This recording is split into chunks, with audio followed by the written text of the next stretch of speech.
Hello friends, welcome to Unique Institute. I am your HR Kushwa is going to give you one more video on phrase. Friends, phrase का मतलब होता है सूक्ति। सूक्ति जानते हो आप? एक अच्छा सुगठित वाक्य, एक व्यवस्थित वाक्य जिसके अंदर बहुत बड़ा मैसेज छिपा होता है। ठीक है, आज मैं वो बताने जा रहा हूँ और मुझे उम्मीद है आपकी पढ़ाई बहुत अच्छी चल रही है। लॉकडाउन है, घर में रहना है और पढ़ाई अच्छी करना है।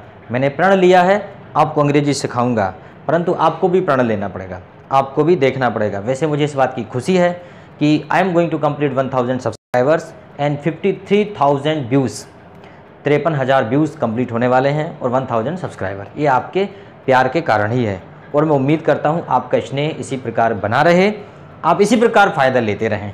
और अगर आपको कोई टॉपिक विशेष को पढ़ना है तो कृपया मुझे कमेंट्स बॉक्स में बताइए आप क्या पढ़ना चाहते हैं। मैं तो आपके लिए तैयार हूँ। आप जिस विषय पर भी टॉपिक कहेंगे मैं उस विषय पर आपको टॉपिक दूंगा। आप जो कंटेंट पढ़ना चाहें मैं आपको वो पढ़ा दूंगा।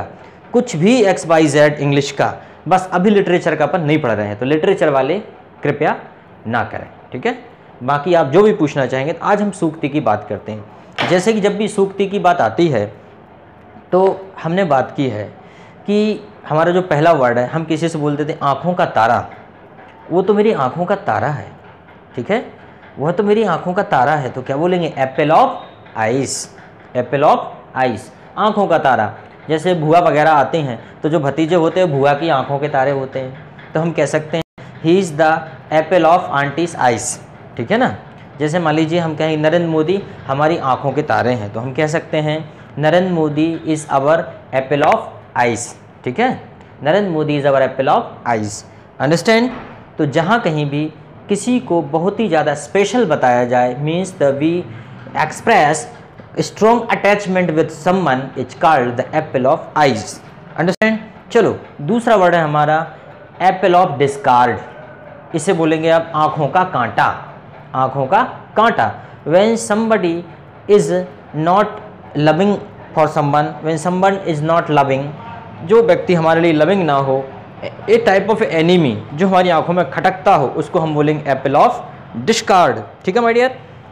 थर्ड हमारा जो वर्ड है वो हो जाएगा हमारा आर्ग्यूड आइड। मतलब होता है आर्ग्यूआइड, ईर्ष्यापूर्ण पैनी दृष्टि। आर्ग्यूड आइड मतलब क्या हो जाएगा?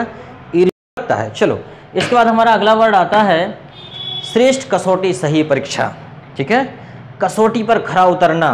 कहते हैं ना, जिंदगी में जो जितना आगे जाना चाहता है उसके लिए उतनी ही कठिन परीक्षा बनाई गई है और परीक्षा रूपी कसौटी पर ही कसकर दुनिया ने उसे महान कहा है। इसलिए जितनी बड़ी पोस्ट पे जाते हैं उतनी कठिन परीक्षा होती जाती है। अंडरस्टैंड? और परीक्षा का मतलब पेपर देने मात्र से नहीं है, परीक्षा का मतलब वो भी है कि विकट परिस्थितियों को फेस करते हुए आगे बढ़ना, वो भी परीक्षा है। ठीक है, तो इसे बोलेंगे हम श्रेष्ठ कसौटी सही परीक्षा, एसिड टेस्ट। क्या बोलेंगे माय डियर? Acid test. हम किसी से बोल सकते हैं you will have to qualify the acid test. आपको श्रेष्ठ कसौटी से गुजरना पड़ेगा। ठीक है, चलो अगला है हमारा सर्वे सर्वा। सर्वे सर्वा आपने देखा होगा, जैसे कि मान लीजिए शादी वगैरह होती है तो फूफा जी वगैरह होते हैं, मामा जी वगैरह होते हैं, वो सर्वे सर्वा होते हैं, है ना, उनकी बहुत चलती है। उसको बोलेंगे all and all. He is all and all in my family, he is all and all of my family. ठीक है, the principal is all and all of my school. ठीक है, collector is all and all of district. Understand? सर्वे सर्वा। Understand? सब कुछ। कुछ लोग बोलते हैं वो तो सर्वे सर्वा है उनके घर का, कुछ नेगेटिव सेंस में भी बोल देते हैं इसको। ठीक है, जबरदस्त तरक्की एक वर्ड है, जबरदस्त तरक्की। इसे बोलेंगे my dear quantum jump. He took a quantum jump, उसने एकदम से जबरदस्त तरक्की की। क्वांटम जंप, ठीक है, मतलब होता है एकदम से तरक्की कर लेना। जैसे हम देखते हैं किसी को कि उसके पास पिछले साल कुछ नहीं था, इस साल उसने गाड़ी ले ली, अच्छा घर बना लिया और बेटी की शादी भी कर दी, बहुत सारा दहेज दे दिया, तो आप कहोगे wow what happened, he did a quantum jump. ठीक है, अगला है ऐसा व्यक्ति जिसमें कुछ खास करने का दम हो।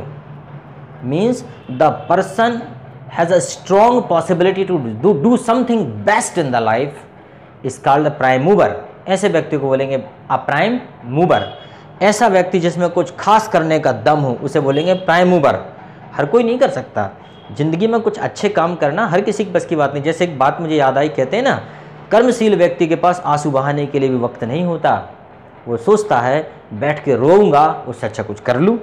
ऐसे लोगों को बोलते हैं अ प्राइम मूवर। आप में से बहुत सारे लोग जो वीडियो को देख रहे हैं होंगे प्राइम मूवर, जो एक चैन मतलब एक पल भी चैन से नहीं बैठना चाहते, ज़िंदगी में कुछ करना चाहते, एक्स्ट्रा ऑर्डिनरी। देखिए माय डियर, सीधी सी बात है, मैं पढ़ाते पढ़ाते थोड़ा मोटिवेट करता हूँ, आप इसे टाइम पास मत समझिएगा। सच बात तो ये है माय डियर, अगर साधारण ज़िंदगी जीना है, साधारण ज़िंदगी जीना है, कोई दिक्कत नहीं है, छोटी मोटी कोई नौकरी पकड़ लो, कोई प्राइवेट, कहीं भी आपकी ज़िंदगी कट जाएगी। लेकिन अगर ज़िंदगी में कुछ बड़ा करने का सोचा है, ज़िंदगी में कुछ बड़ा करने का ठान लिया है, तो फिर दिन रात एक करना पड़ेगा, सोना बंद करना पड़ेगा, रिश्तेदारों में जाना बंद करना पड़ेगा, बर्थडे सेलिब्रेट करना बंद करना पड़ेगा, दोस्ती यारी से दूर रहना पड़ेगा, तब जाके कुछ करना चाहोगे। ज़िंदगी में कुछ बेश करना है तब की बात हो रही है, और साधारण ज़िंदगी जीना है तो जो चल रहा है वो चलने ही दो। अंडरस्टैंड।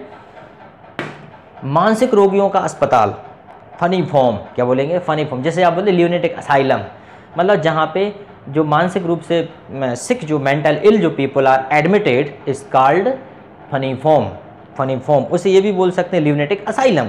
इसे दो प्रकार से ले सकते हो आप। ये जो सारे वर्ड हैं इनको आप चाहो तो, ये फ्रेज तो है ही हैं, इनको आप वोकेबलरी स्ट्रॉन्ग में भी जोड़ सकते हो अपने आप को। अंडरस्टैंड, इसलिए ये दोनों में आ जाएगा।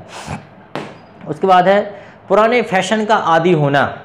पुराने फैशन का आदी होना, जैसे आपने देखा होगा कुछ लोग होते हैं पुराने फैशन के आदी, तो वो पुराने ज़माने के ही फैशन को कहते हैं ना, उनको बोलेंगे हम फटी डडी। क्या बोलेंगे, फटी डडी।